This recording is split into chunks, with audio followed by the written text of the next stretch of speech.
तो hello friend, आज की वीडियो में बात करने वाले major extra and intracellular electrolyte के बारे में, जो वेरी इंपॉर्टेंट है। यहाँ से कई बार क्वेश्चन पूछा भी गया, तो पूरा डिटेल में वीडियो होने वाली। प्लीज़ वीडियो को लास्ट तक देखिएगा और चैनल पे नहीं तो प्लीज़ चैनल को सब्सक्राइब लाइक जरूर से करिएगा। सबसे पहले जानते हैं कि बॉडी फ्लूइड होता क्या है, फिर इसके बाद समझेंगे इलेक्ट्रोलाइट होगा क्या है।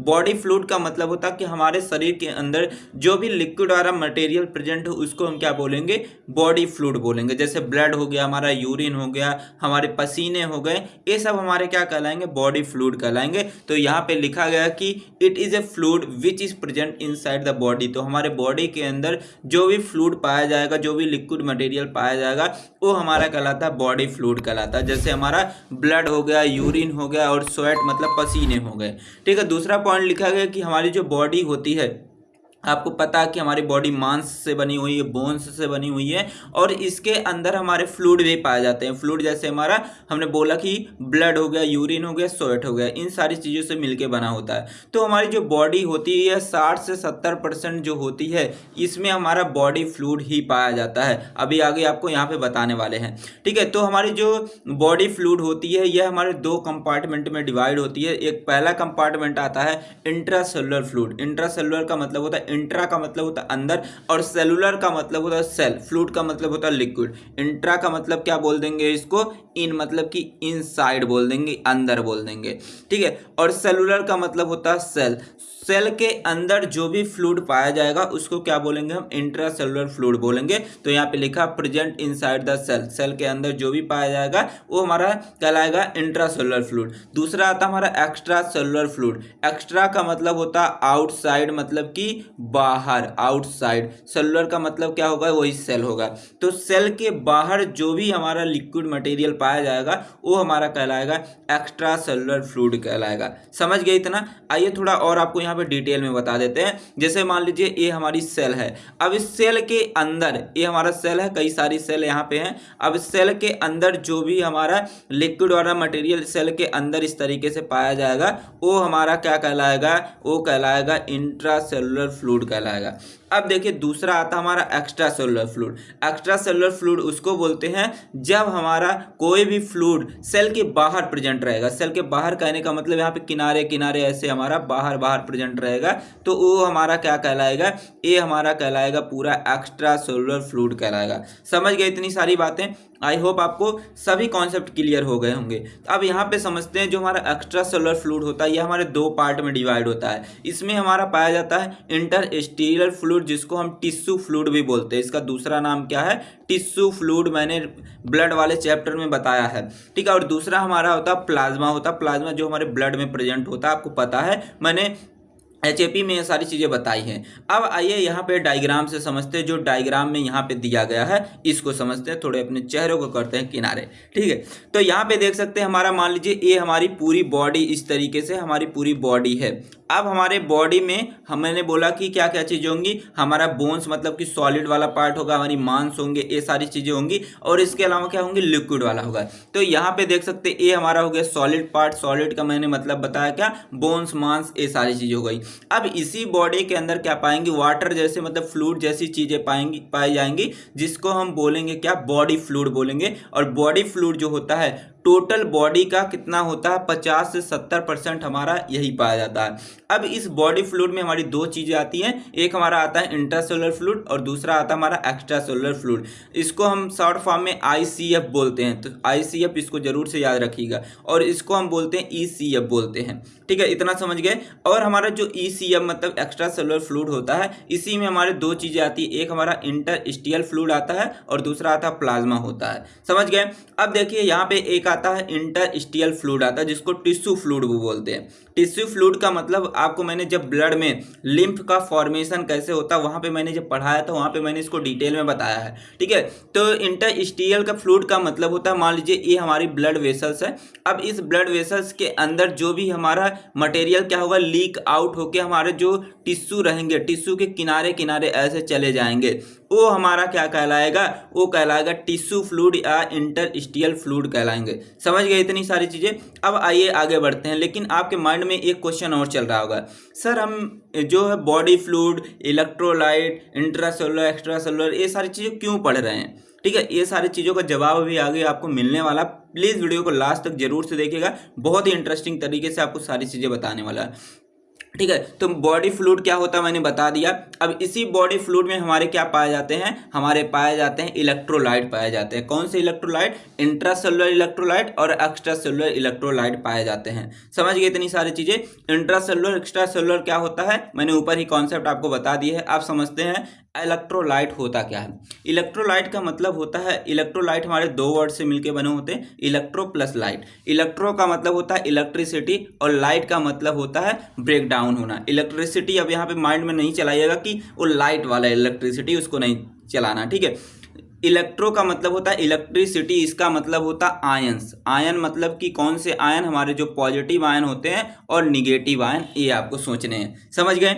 और लाइट का मतलब मैंने बोला कि ब्रेक डाउन होना, ठीक है। अब देखिए इसका कॉन्सेप्ट समझिए, बड़े ही ध्यान से समझिएगा, बड़े इंटरेस्टिंग तरीके से आपको यहाँ पे समझाने जा रहा हूँ। यहाँ पे मान लीजिए कोई हमारा एक लिक्विड है, मान लीजिए यहाँ पे वाटर है। हमारे बॉडी फ्लूइड में क्या होते हैं, वाटर होता है। वाटर मैंने आपको अभी ऊपर दिखाए थे, 50 से 70% वाटर हमारे बॉडी के अंदर प्रेजेंट होते हैं। अब मान लीजिए कि हमने खाया क्या, नमक खाया। अब हमने खाया क्या, नमक खाया, NaCl खाया, नमक खाया। ये हमारे बॉडी में जाने के बाद, ठीक है, हमारे बॉडी में जाने के बाद क्या होता है, डिसोसिएट हो जाता है। डिसोसिएट कैसे होगा, ये हमारा बना लेगा Na पॉजिटिव बना लेगा प्लस Cl निगेटिव बना लेगा। ये हमारे जो Na पॉजिटिव हैं ये भी हमारे इलेक्ट्रोलाइट कहलाएंगे और Cl निगेटिव जो है ये भी हमारे इलेक्ट्रोलाइट कहलाएंगे। तो आप इलेक्ट्रोलाइट की डिफिनेशन ऐसे बताएंगे कि जब कोई सब्सटेंस वाटर में डिसॉल्व होने के बाद वह अपने चार्ज पार्टिकल मतलब कि आयंस में टूट जाते हैं, पॉजिटिव आयन या तो निगेटिव आयन में टूट जाते हैं, उसी को हम बोलेंगे इलेक्ट्रोलाइट। जैसे मैंने बोला कि हमारा NaCl है, NaCl जैसे ही हमारे बॉडी में जाएगा, हमारे बॉडी के वाटर में जाएगा, वहाँ पे ये Na पॉजिटिव देगा और प्लस क्या देगा, Cl निगेटिव देगा। तो Na पॉजिटिव मतलब ए भी चार्ज पार्टिकल है और Cl निगेटिव हमारा ए भी चार्ज पार्टिकल है। तो Na पॉजिटिव मतलब कि सोडियम आयन, यह भी हमारा इलेक्ट्रोलाइट कहलाएगा। और जो ये हमारा क्लोराइड आयन है, यह भी हमारे क्या कहलाएंगे, इलेक्ट्रोलाइट कहलाएंगे। तो आई होप आपको कॉन्सेप्ट समझ में आ गया होगा। एक बार मैं फिर से बताता हूँ कि जब कोई सब्सटेंस को, जब कोई पदार्थ को आप क्या करते हैं, वाटर के अंदर डालते हैं, वह वाटर के अंदर जाने के बाद वह अपने चार्ज पार्टिकल में डिसोसिएट हो जाता है, टूट जाता है, उसको हम क्या बोलेंगे, हम इलेक्ट्रोलाइट बोलेंगे। ये पहला आपको पॉइंट समझ में आ गया होगा, डिफिनेशन। अब इलेक्ट्रोलाइट क्या करते हैं, ये इलेक्ट्रोलाइट आपने पढ़ा होगा होमियोस्टैटिस। अगर होमियोस्टैटिस आपको पता है डिफिनेशन, आप कमेंट बॉक्स में जरूर से बताएगा। ये हमारे जो इलेक्ट्रोलाइट होते हैं जैसे सोडियम, पोटेशियम, कैल्शियम, ये सारी चीज़ें क्या करते हैं, हमारे होमियोस्टैटिस को मेंटेन करते हैं, ठीक है। हमारे होमियोस्टैटिस को क्या करेंगे, मेंटेन करेंगे और हमारे बॉडी को फिट बनाए रहेंगे, हमारे बॉडी को हेल्दी मतलब कि स्वस्थ बनाने का काम हमारे इलेक्ट्रोलाइट करते हैं। देखिए आपने सुना होगा किसी की अगर BP मतलब कि ब्लड प्रेशर घट जाता है तो क्या करते हैं आप, उसको तुरंत नमक पानी देते हैं। क्यों देते हैं भैया, देते हैं इसलिए हैं क्योंकि उसके अंदर सोडियम की कमी हो गई है, ठीक है। तो यही इलेक्ट्रोलाइट आप इसलिए पढ़ रहे हैं, ठीक है। अब इलेक्ट्रोलाइट हमारे जो होते हैं दो तरीके के होते हैं। एक हमारा होता है इंट्रासेलुलर इलेक्ट्रोलाइट। इंट्रासेलुलर का मतलब होता है जो सेल के अंदर पाए जाएंगे।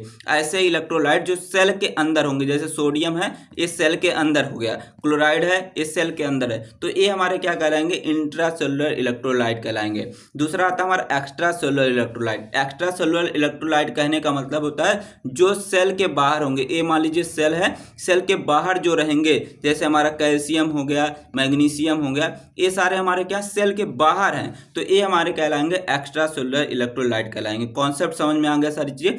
अब आपके माइंड में चल रहा है कि सर इलेक्ट्रोलाइट क्यों पढ़ रहे हैं, मैंने बोला कि होमियोस्टैटिस को मेंटेन करने के लिए, आपकी हड्डियों को बनाने के लिए इलेक्ट्रोलाइट रिस्पॉन्सिबल होता है। आपकी जो मसल्स क्या करती हैं, फड़फड़ाती हैं, उसमें उसके लिए रिस्पॉन्सिबल है। आपके जो नर्व इम्पल्स है मतलब कि एक सेल से दूसरे सेल के पास जब मैसेज जाता है उसके लिए रिस्पॉन्सिबल होती हैं, ये सारी चीज़ों के लिए रिस्पॉन्सिबल होती है। तो आइए आपको जवाब दे देते हैं यहाँ से। तो यहाँ पे आपको दिख रहे होंगे कई सारे इलेक्ट्रोलाइट, ये सारे हमारे इलेक्ट्रोलाइट कहलाते हैं। जितने भी चार्ज पार्टिकल रहेंगे, जैसे सोडियम हमारा क्या एक तरीके का आयन होता है, यहाँ पे भी क्लोराइड आयन है, पोटेशियम, मैग्नीशियम, ये सब हमारे क्या है, आयन्स हैं, ठीक है। यही हमारे कहलाएंगे इलेक्ट्रोलाइट। तो ये इलेक्ट्रोलाइट क्या करते हैं कि जो हमारे नर्वस सिस्टम है उसको सपोर्ट देने का काम करते हैं। एचपी में मैंने सारी चीज़ें पढ़ा दिया है। जो हमारे वाटर है, वाटर को रिटेन करने में हेल्प करता है। और ये क्या करता है कि हमारे बॉडी के अंदर जो मसल्स कॉन्ट्रैक्शन हो रही, मतलब कि जैसे हमारा दिल धड़क रहा है उसके लिए रिस्पॉन्सिबल होता है, उसको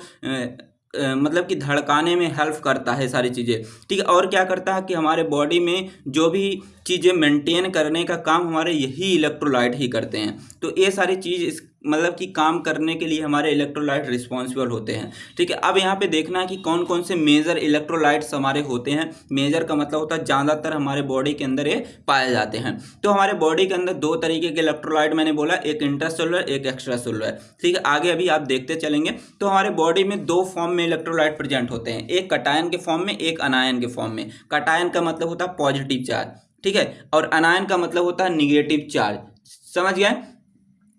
तो अब देखिए यहाँ पे कटायन आपको समझ में आएगा। कटायन का मतलब क्या होता है कि यहाँ पे आप क्या करेंगे, इसको अगर आपको याद रखना कटायन होता क्या है, तो आप क्या करेंगे, सिंपल एक लाइन खींचेंगे, दूसरी लाइन से इसको काट देंगे तो बन जाएगा हमारा पॉजिटिव चार्ज बन गया। तो इस तरीके से आप रख लेंगे याद कि कटायन का मतलब होता है पॉजिटिव चार्ज। और अनायन का मतलब होगा ए फॉर हो गया अनायन, ए फॉर हो गया अकेला, तो अकेली लाइन ऐसे खींच देंगे तो ए हमारा हो जाएगा अनायन। तो जिसपे निगेटिव चार्ज होगा वो हमारा कहलाएगा अनायन, और जिसपे पॉजिटिव चार्ज होगा वो हमारा कहलाएगा कटायन। तो हमारे कटायन जो इलेक्ट्रोलाइट होते हैं, जैसे सोडियम हो गया, इस पे देख सकते हैं पॉजिटिव चार्ज हो गया, पोटेशियम हो गया, कैल्शियम हो गया, मैग्नीशियम, ये सब हमारे कटायन इलेक्ट्रोलाइट होंगे। और ये अनायन जो इलेक्ट्रोलाइट होंगे, जैसे हमारे क्लोराइड आयन हो गए, बाइकार्बोनेट हो गए, फॉस्फेट आयन हो गए, सल्फेट हो गए, ये सब हमारे क्या कहलाते हैं, हमारे अनायन इलेक्ट्रोलाइट कहलाते हैं। तो इसी को डिटेल में देखना है यहाँ पे, इनका काम क्या होता है, इनकी कमी से कौन सा डिजीज हमारे बॉडी के अंदर हो जाते हैं, तो यही सारी चीजें हमें समझना है। तो सबसे पहले बात करते हैं सोडियम, जो एक तरीके का हमारा क्या कटायन है, क्योंकि सोडियम पे क्या पाया जाता है, पॉजिटिव चार्ज पाया जाता है, इसलिए इसको बोल दिया हमने क्या, कटायन बोल दिया, ठीक है। तो हमारा जो सोडियम होता है ये हमारे बॉडी के अंदर बहुत ही ज़्यादा मात्रा में होते हैं, मोर अमाउंट में प्रेजेंट होते हैं। और एक तरीके के हमारे एक्स्ट्रा सेलुलर जो फ्लूइड होता है उसके अंदर हमारे पाए जाते हैं। एक्स्ट्रा सेलुलर का मैंने मतलब बताया था, जो सेल के बाहर बाहर हमारे रहते हैं फ्लूइड, उसको बोलेंगे क्या, एक्स्ट्रा सेलुलर फ्लूइड। और इसी एक्स्ट्रा सेलुलर फ्लूइड में हमारे क्या पाए जाते हैं, सोडियम पाए जाते हैं। और जो सोडियम होता है ये हमारा क्या होता है कि इसके ऊपर हमारा कटायन, मतलब कि एक तरीके का कटायन होता है, क्योंकि इसके ऊपर पॉजिटिव चार्ज होता है, और ये हमारा प्राइमरी एक्स्ट्रा सेलुलर कटायन कहलाएगा। प्राइमरी का मतलब होता है पहला इलेक्ट्रोलाइट हमारा सोडियम ही है, ठीक है। और तीसरी पॉइंट की बात करते हैं, हमारा जो सोडियम होता है ये हमारे जो बॉडी के अंदर फ्लूइड है, जितने भी फ्लूइड है, जैसे मान लीजिए कि वाटर है, ब्लड है, इन सारी चीज़ों को क्या करता है, मेंटेन करने का काम करता है, उसके बैलेंस बनाए रखने का काम करता है। और दूसरा है कि नर्व सिग्नलिंग में, मतलब कि एक नर्व से दूसरे नर्व के पास अगर सिग्नल जा रहा है तो उसके लिए रिस्पॉन्सिबल हमारा सोडियम होता है। क्योंकि आपने कंडक्शन सिस्टम में इसको पढ़ा, डिटेल में पढ़ा, आपने 12th में भी पढ़ा है और फार्मेसी में भी आप पढ़ रहे हैं यहाँ पे, ठीक है। उसके लिए रिस्पॉन्सिबल हो रहा है। और जो मसल्स का कॉन्ट्रैक्शन हो रहा है, मसल्स जो हमारी क्या करती हैं, कॉन्ट्रैक्ट करती हैं, मतलब जैसे हार्ट हो गया, हार्ट अगर कॉन्ट्रैक्ट कर रहा है तो उसमें भी हमारा कौन रिस्पॉन्सिबल होता है, हमारा सोडियम होता है। कभी कभी देखते हैं हमारी मसल्स फड़कती हैं तो उसके लिए कौन रिस्पॉन्सिबल होता है, हमारा सोडियम ही रिस्पॉन्सिबल होता है, ठीक है। अब देखिए अगला पॉइंट में लिखा कि हमारा जो सोडियम है ये क्या करता है, क्लोराइड आयन के साथ और बाइकार्बोनेट आयन के साथ मिलने के बाद ये क्या करता है, हमारे बॉडी के अंदर एसिड बेस बैलेंस को बनाए रखने का काम करता है। अगर मान लेते हैं हमारे बॉडी के अंदर एसिड बेस बढ़ गए तो हमारे बॉडी में कई सारे प्रॉब्लम्स होने लगते हैं, तो हमारा सोडियम क्या करेगा, क्लोराइड के साथ मिलके और बाइकार्बोनेट के साथ मिलके एसिड बेस बैलेंस बनाए रखने का काम करता है। अब आइए समझते हैं, अगला यहाँ पे दिया गया कि हमें कितना डेली जो है सोडियम को लेना चाहिए। तो डेली हमें 2 से 5 ग्राम डेली हमें सोडियम को लेना चाहिए। अब आइए आगे देखते हैं डेली सोर्सेस के बारे में, मतलब कि कहाँ कहाँ से हमें सोडियम मिल सकता है। तो अगर आप अचार खाते हैं तो अचार से मिल जाएंगे, पनीर खाते हैं तो पनीर से मिल जाएगा, बटर मिल्क मतलब कि आप दही खाते हैं वहाँ से मिल जाएगा, मछली खाते हैं वहाँ से मिलेगा, दाल खाते हैं तो वहाँ से आपको सोडियम मिल जाएगा।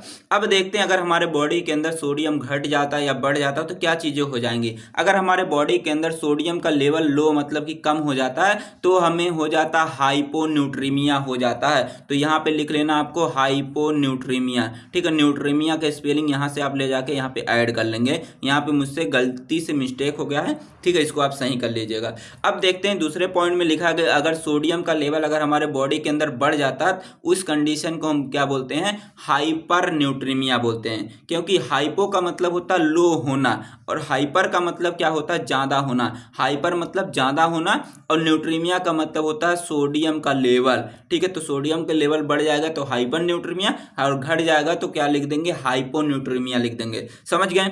अब आइए आगे बात करते हैं पोटेशियम इलेक्ट्रोलाइट के बारे में। तो पोटेशियम को आप इस तरीके से डिनोट करते हैं, पोटेशियम को इस तरीके से डिनोट करते हैं। जो पोटेशियम होता है यह भी हमारा जो होता है मेजर इलेक्ट्रोलाइट होता है, मतलब कि यह हमारे बॉडी के अंदर ज्यादा मात्रा में प्रेजेंट होता है। और ये कहाँ पे होता है, जो हमारे इंट्रासेलुलर फ्लूइड होते हैं, मतलब कि जो सेल के अंदर फ्लूइड होते हैं उसके अंदर हमारे पाए जाते हैं पोटेशियम आयन पाए जाते हैं। और जो पोटेशियम होता है इसका काम ये है कि जो मसल्स है, जैसे कार्डियक मसल्स है, मतलब कि हार्ट की मसल्स हैं, उसको कंट्रक्शन करवाना, मतलब कि रिलैक्स कॉन्ट्रैक्ट रिलैक्स कराने में हमारा यही पोटेशियम हेल्प करता है। सोडियम भी हेल्प करता है, पोटेशियम भी हेल्प करता है। और जो नर्व इंपल्स ट्रांसमिशन है, मतलब कि अगर जैसे मैंने आपको यहाँ पे छुआ तो यहाँ पे पास में बहुत सारी सेल है, तो एक सेल दूसरे सेल के पास मैसेज भेजेंगी, दूसरी तीसरी सेल के पास मैसेज भेजेगी, तीसरी चौथे के पास, इस तरीके से हमारे ब्रेन के पास मैसेज पहुँचता है।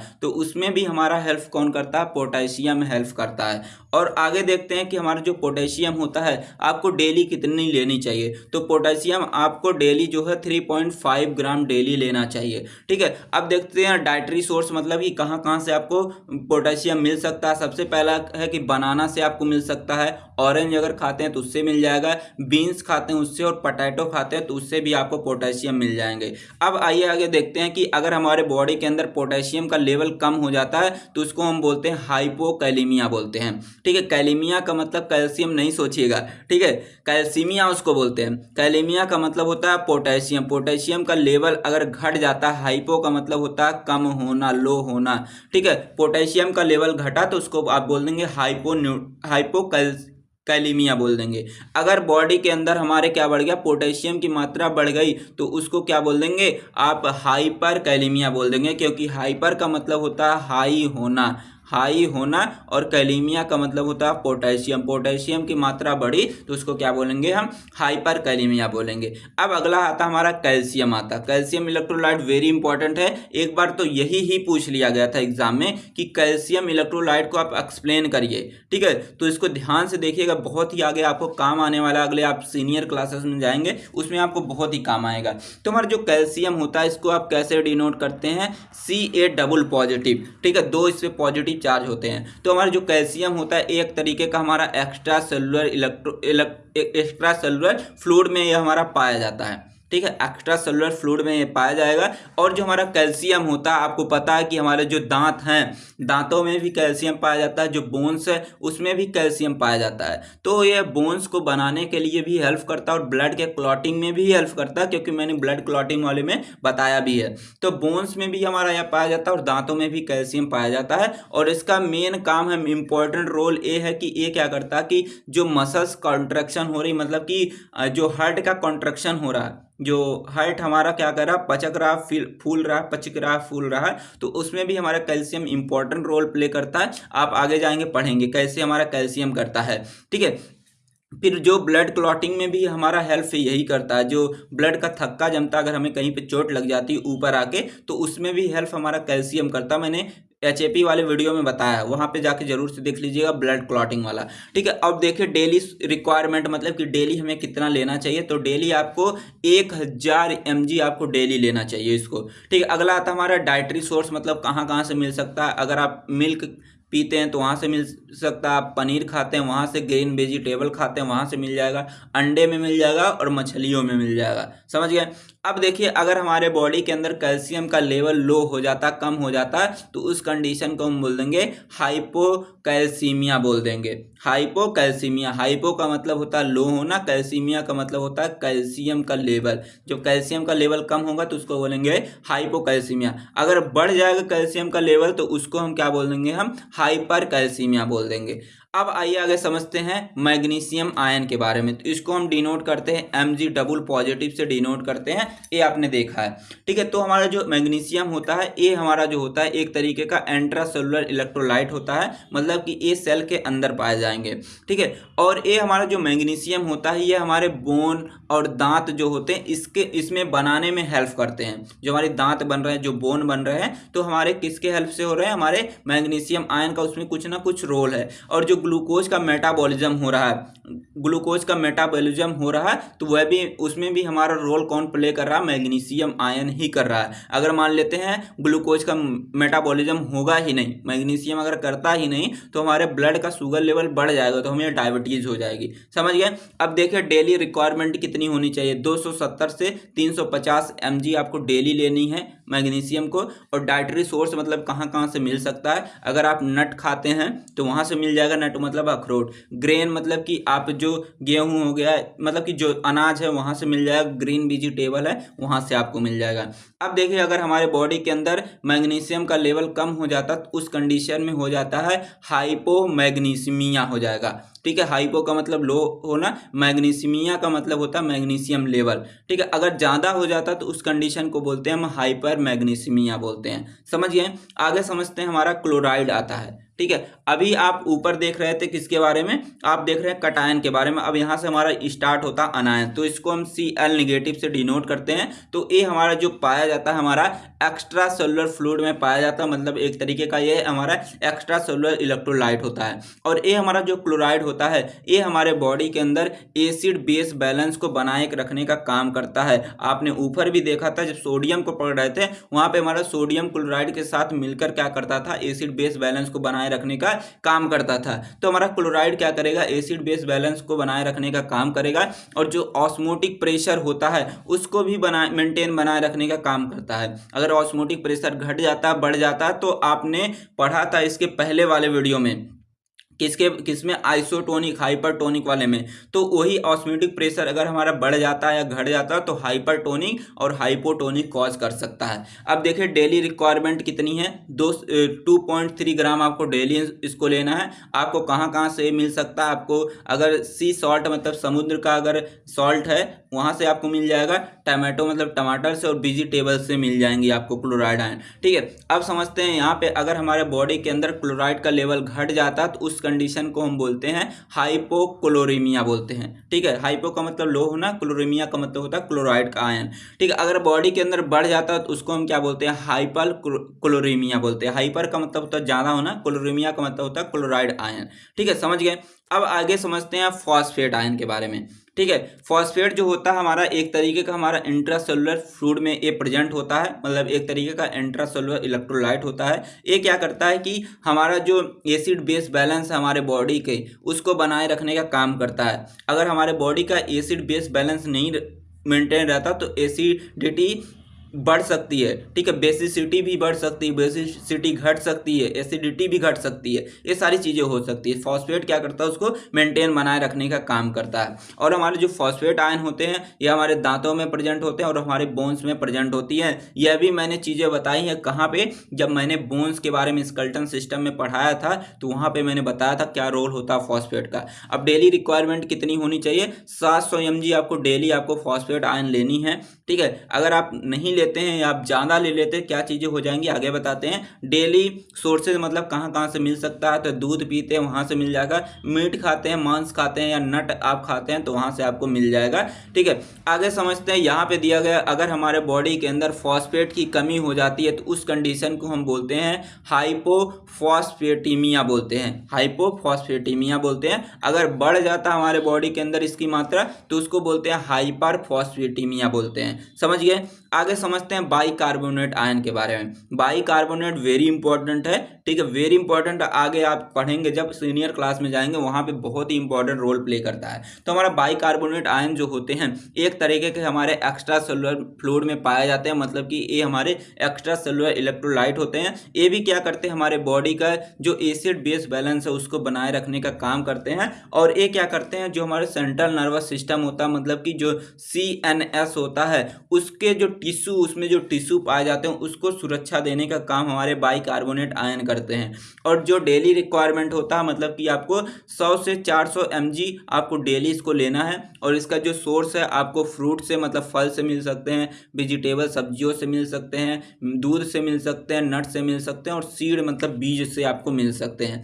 अब अगर इसकी मात्रा हमारे बॉडी के अंदर क्या होती है, घट जाती है, तो उसको बोलते हैं मेटाबॉलिक एसिडोसिस बोलते हैं। ठीक है, मेटाबॉलिक एसिडोसिस बोलते हैं। अगर इसका लेवल हमारे बॉडी के अंदर घट जाता है, सॉरी बढ़ जाता है, तो उस कंडीशन को बोलते हैं मेटा एल्कलोसिस बोलते हैं। समझ गए? ठीक है, दोनों पॉइंट समझ गए, वेरी इंपॉर्टेंट ये दोनों टर्मिनोलॉजी है, आगे काम देगा आपको। ठीक है, आगे समझते हैं सल्फेट के बारे में। ये हमारा लास्ट इलेक्ट्रोलाइट आता है। सल्फेट जो होता है एक तरीके का हमारा एक्स्ट्रा सेलुलर फ्लूइड में पाया जाता है, या थोड़े मोड़े अमाउंट में ही पाया जाता है, मतलब कि एक तरीके का एक्स्ट्रा सेलुलर इलेक्ट्रोलाइट होता है। ये क्या करता है कि हमारे जो फ्लूइड होते हैं, मतलब कि जैसे हमारे ब्लड हो गए, हमारे जो टीयर्स हो गए, ठीक है, हमारे जो स्वेट हो गए, पसीने हो गए, ये सारी चीज़ों को मेंटेन करने का काम करता है, उसके बैलेंस को बनाए रखने का काम करता है। और जो हमारे जॉइंट होते हैं, मतलब कि जहाँ पे एक बोन दूसरी बोन से जुड़ी हुई हैं, उसको क्या करता है, सपोर्ट देने का काम हमारा सल्फेट आयन करता है। और जो इसका डेली रिक्वायरमेंट होता है 300 से 400 mg आपको डेली लेनी है। और इसका जो डाइटरी सोर्स है, ये आपको मीट से मिल सकता है, फिश मछलियों से मिल सकता है, अंडों से मिल सकता है, और वेजिटेबल से आपको ये सारी चीज़ें मिल सकती हैं। तो आई होप आपको सारी चीज़ें समझ में आई होंगी। थैंक्स फॉर वॉचिंग, मिलते हैं नेक्स्ट वीडियो में, तब तक के लिए टेक केयर, बाय बाय।